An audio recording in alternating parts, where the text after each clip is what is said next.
Yo, what is going on, everyone? My name is Nick, or the Notorious Fantasy, and in today's video, we're going to be going in depth into my 10 must-add waiver wire pickups for Week 6 of the 2023 fantasy football season. But before we could get into things, I would like to ask that if you guys are new to the channel and you do end up enjoying today's video, that you please make sure to hit that subscribe button down below. While you're down there, whether you are new to the channel or not, please make sure to leave a like on today's video. It would help me out a ton. If you want to follow me on Twitter or X, please do so at NotoriousFantasy. And if you would like my weekly rankings as well as an answer to any of the questions you guys may have, make sure you guys check out the Patreon link in the video description for $7.50 a month. So without further ado, let's get into my week number 6 waiver wire pickups. We begin with my first must-add waiver wire player of the week, Roschon Johnson, running back of the Chicago Bears, going up against the cold-like Minnesota Vikings at home in Chicago. Roschon Johnson currently owned in 37% of leagues on ESPN and 10.7% owned on NFL Fantasy. Now, Khalil Herbert is expected to miss multiple weeks with an ankle injury, but it is also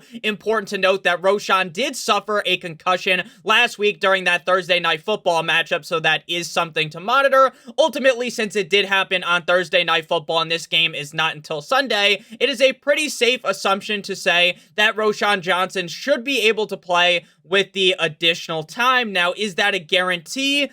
No, but even if Roschon Johnson does miss this week, which again, I don't project him to, then while Khalil Herbert is absent, I still think Roschon Johnson is a must-add guy, because if this Bears offense is able to keep humming the way that it has been, there is reason to believe that Roschon could finish as a top 12 running back in these matchups due to how good Khalil Herbert has looked. Now, he was the running back 31 in PPR last week against the Commanders in Washington on Thursday Night Football. The weekly finish is prior to Monday Night Football tonight, because I record all of the waiver wire videos before Monday Night Football, and I'm not a fucking genie, and I can't tell you exactly what's going to happen tonight. 10 carries for 76 yards, 3 targets for 0 receptions. Now, the team did sign Darrington Evans, but it is safe to assume Roschon will be the clear lead back in Herbert's absence. We have seen Roschon Johnson have some sparks this season.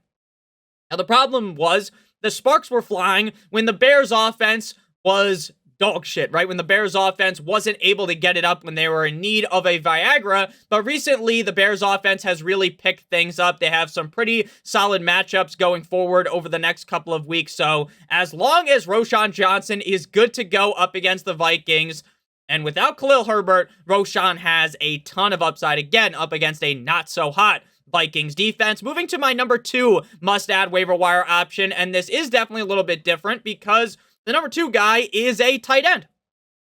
And normally, we don't talk about tight ends in this high of a regard, but that should be really telling about how good I think Logan Thomas is going to be for the remainder of the season. Tight end of the Washington Commanders going up against the Atlanta Falcons in Hotlanta this week. 8.1% owned on ESPN and 2.7% owned on NFL Fantasy. Last week up against the Chicago Bears at home in Washington. Tight end number 4 on the week in PPR. 9 receptions on 11 targets for 77 yards and a score. He has had 2 touchdowns on the season. Again, he hasn't played in every single game of the season because he did suffer that concussion against the Broncos and did miss 1 week. It would appear that the team loves to utilize Thomas all over the field, and especially in the red zone. Logan Thomas is built like a brick shithouse.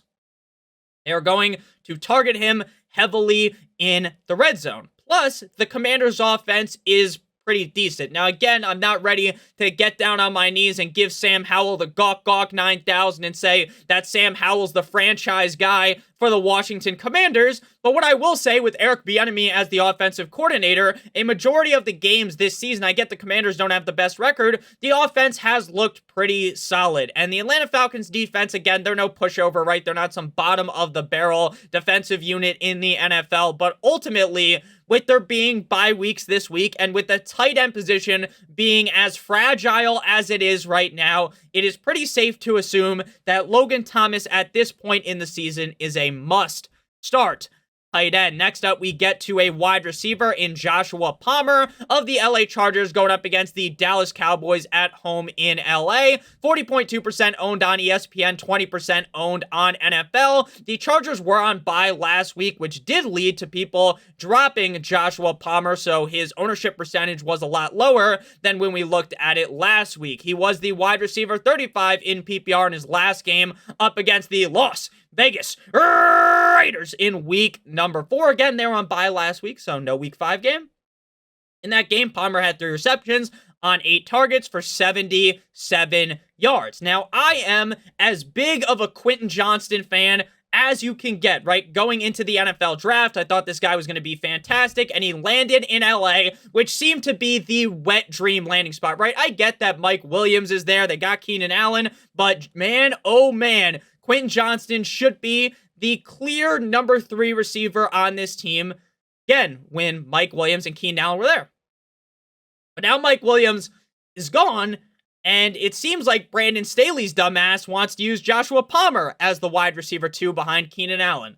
So again, while I'm a Quentin Johnston truther, that rapport of Justin Herbert the pervert and Joshua Palmer appears to be strong enough to almost stiff-arm Derrick Henry style away the upside of Quentin Johnston. So Joshua Palmer, again, this definitely is a tougher matchup up against Dallas. We did just see the Dallas Cowboys get bent over the table by big cock Brock Purdy and the San Francisco 49ers. I definitely think this will be a bounce-back game for the Cowboys as a whole. But Joshua Palmer, at this point, with how good Justin Herbert has looked, even if Eckler is back this week, I think Joshua Palmer going forward is a guy that needs to be owned in fantasy football leagues and in great matchups.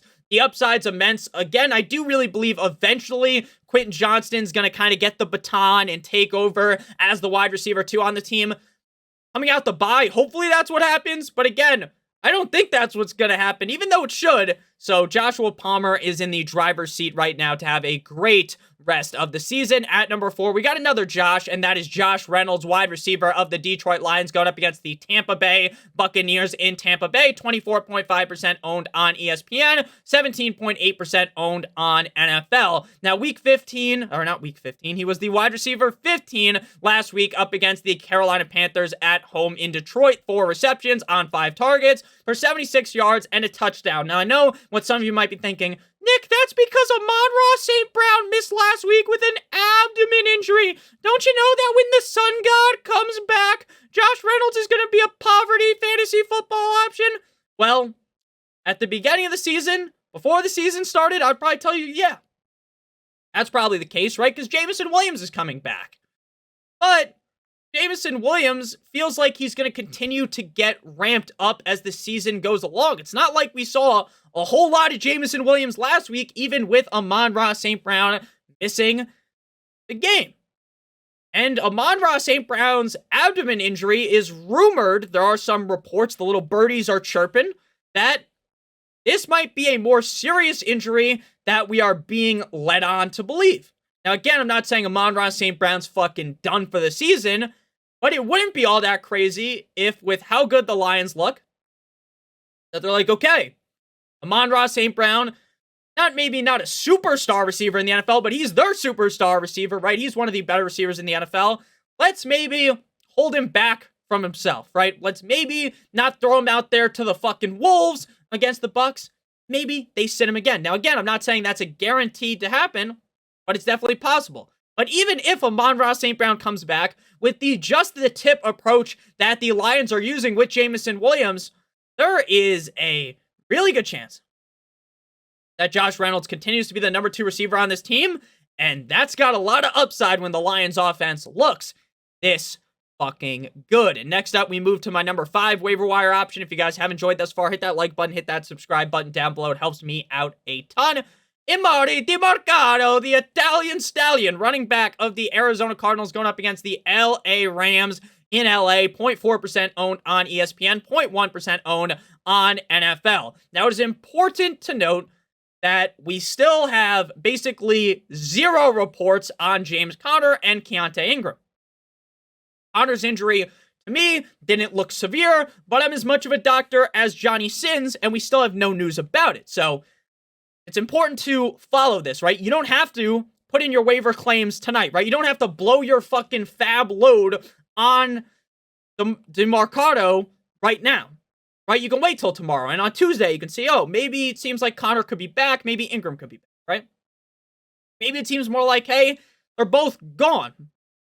And in that case, again, I get the Rams defense isn't some soft serve cupcake, soft as baby shit matchup, but we could really see this offense continue to hum. I get that they got beat by the Bengals, right? And I thought this game might be a little bit closer, but Joe Burrow, Joe Shiesty came alive in that game, right? Played really good, but Demercado had 10 rushes for 45 yards and a touchdown, 1 reception on 3 targets for 12 yards.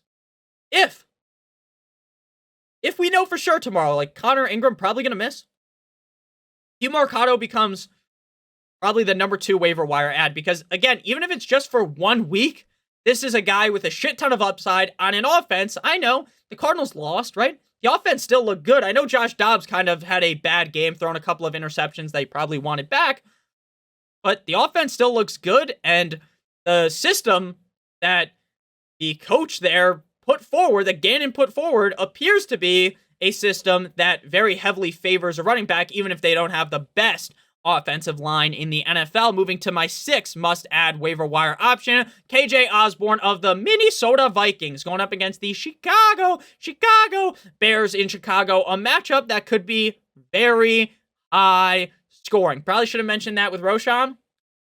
How good the Bears have looked. I know that the Vikings didn't look electric last week against the Chiefs. They could have won that game, right? This Vikings offense is still pretty good.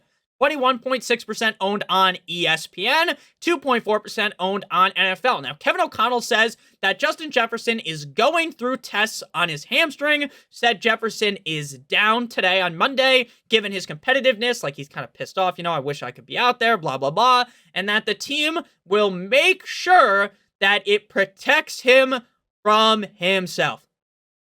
Whenever you hear protects him from himself, it basically means that Jefferson is a very competitive player. Jefferson would go out there on a fucking peg leg like he's Patchy the Pirate, right? He wants to go out there and play ball, but the team wants to make sure, hey, Justin Jefferson is this phenom at the wide receiver position, right? Justin Jefferson is this elite receiver. You could say he's the best receiver in the NFL. No one will bat an eye, right? So they don't want him to go out there banged up with a hammy injury, right? And fuck things up. They are saying that they're going to get multiple opinions on his hamstring. And if something does pop up, to me, he's definitely missing at least a week.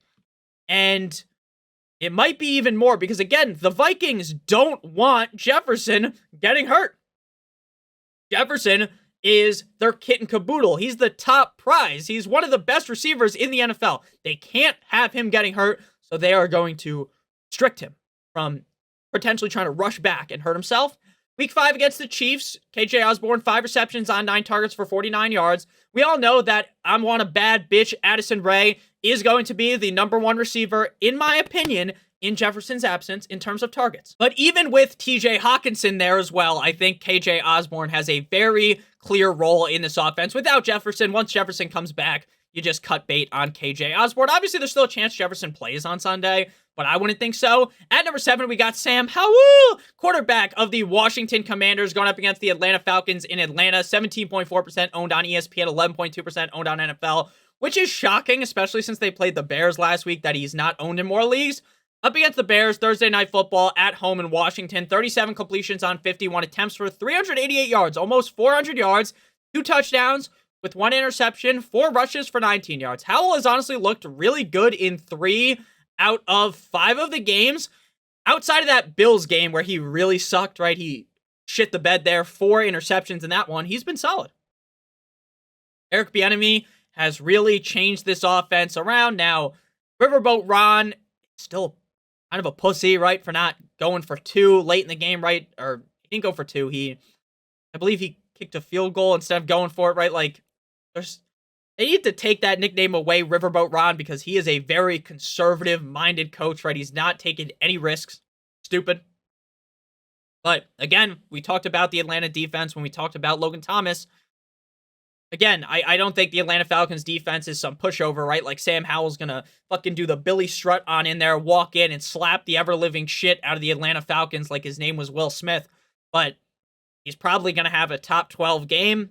And again, if you're someone with Jordan Love Me Tender as your starting quarterback, right? Sam Howell is definitely a guy you should be running to the waiver wire to pick up. And obviously his waiver wire priority would move up things if you don't have a quarterback, right? If you're scrounging at the waiver wire for a quarterback, if you need a quarterback, then obviously Sam Howell should be up there. Like if you're starting Dak Prescott every week, then you need Sam Howell on your team. Next up, we move to Josh Downs of the Indianapolis Colts, going up against the Jacksonville Jaguars in Jacksonville, 10.9% owned on ESPN, 2.1% owned on NFL. But before we break down Josh Downs as well as the final two waiver wire ads for week 6, I would like to give you guys a quick word for our friends and our sponsor over at Underdog Fantasy. Underdog Fantasy has a great offer for you guys today, and they are the best place to play NFL Pick'em in the whole entire universe. They've got for you guys Tua higher than half a total yard. As long as Tua goes for over half of a total yard, that could be running or passing, this pick will hit. And then all you have to do is match it with one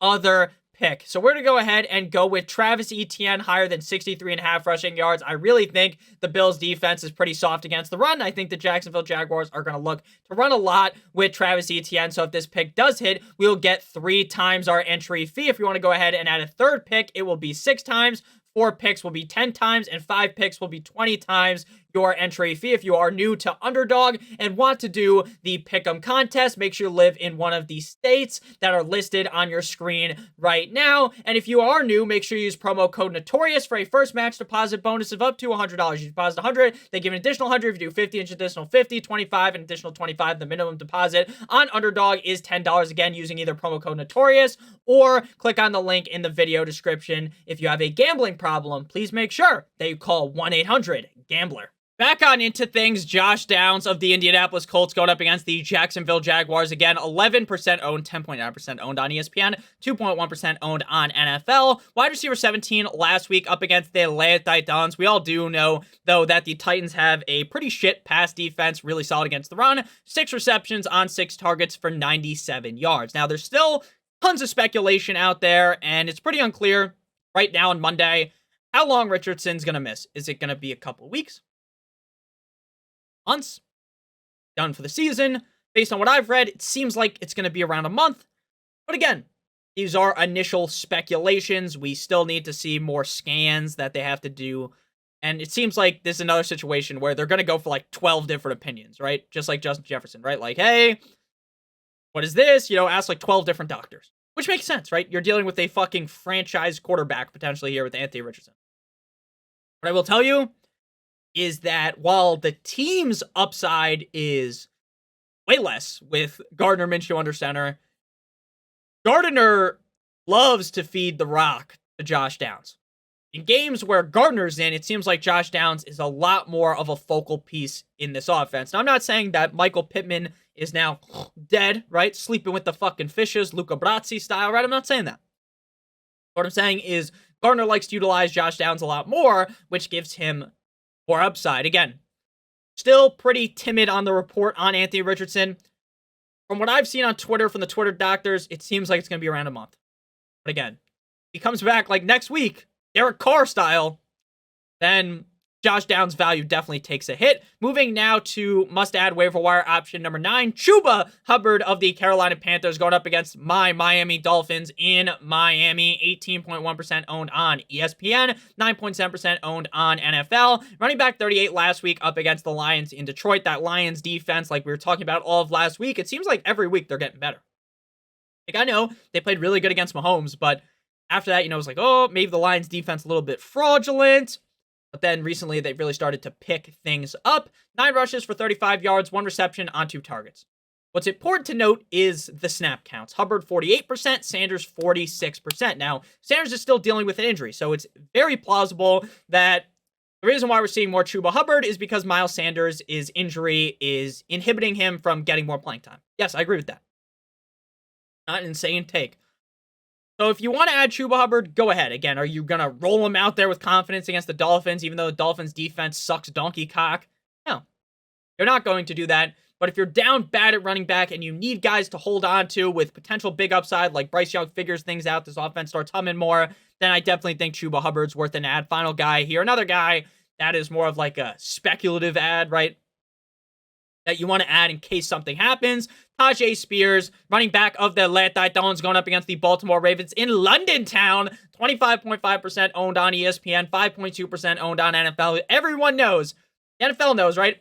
Who can't wait to fucking wake up on Sunday at 9:30 a.m. after you just drank your liver into failure on Saturday night? Who can't wait to wake up at 9 a.m.? If you live in LA and you wake up to watch this game, you're a true football guy. Or gal, right? You're a true football fan.